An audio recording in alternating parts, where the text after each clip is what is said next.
Hola. I'm at Taekwondo once again, so in the hallway next to the studio. So if you happen to hear some loud music or people yelling or like what sounds like a lot of people hitting and kicking, be aware. Remember, once again, that's just fine. Hopefully you can hear me over a little bit of a greatest showman over here. So in any case, vamos a hablar hoy del imperfecto. Es el otro tiempo pasado que ustedes aprendieron al final del año pasado, ¿ok? Y vamos a escribir unos apuntes y vamos a practicar un poco en conjuguemos.com después. Okay, so let's get started.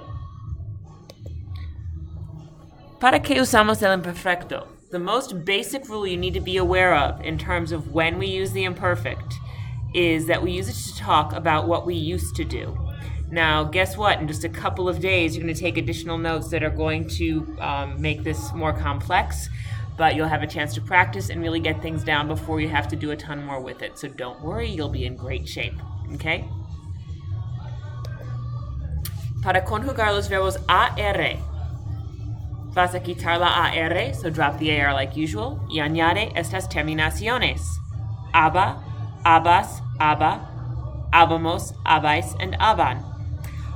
You need to make sure that you're aware as well, of course, if you take a close look, the yo form ending and the la usted ending are the same, so you really need to be prepared to look for context clues to make sure that you know about whom someone has written or is speaking, okay? Para los verbos er e ir, vas a quitar la er o ir y añadir las terminaciones, so drop the ar or the er or ir and add the endings. Ia, ias, ia, iamos, iais, ian. Y recuerda, por favor, los acentos sobre la I o la primera I de cada terminación. Okay? Now, the two verbs I have here as examples are estar and querer. Estar and querer, how does that make sense? Estar is almost always irregular. Querer is always a stem changer, or irregular, or something else. Well, guess what? En el imperfecto, solo hay tres verbos irregulares, so only the three irregular verbs, and you will be seeing those in a few moments, okay? So los tres verbos irregulares, y no hay verbos con cambio de raíz, no stem changers, ni hay verbos con cambio de ortografía, no spelling changers.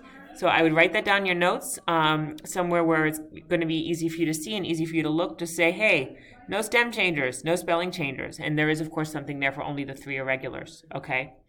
So for a start, we have estaba, estabas, estábamos. Sorry, estaba, estabas, estaba. Estábamos, estabais, estaban.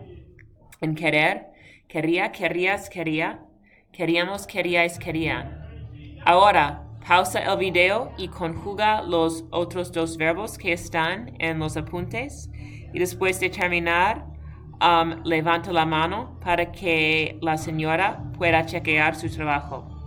Y cuando estés listo, when you're ready, vas a empezar otra vez.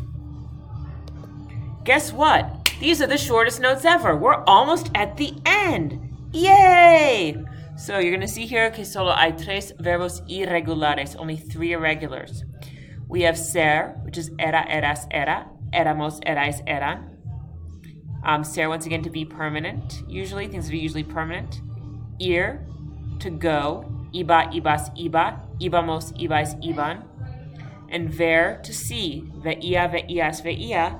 Veíamos, veíais, veían. And note that you do still have the accent over the I or the first I of the ending for ver. Guess what, everybody? Es todo! Terminamos! Apuntes muy breves! Yay!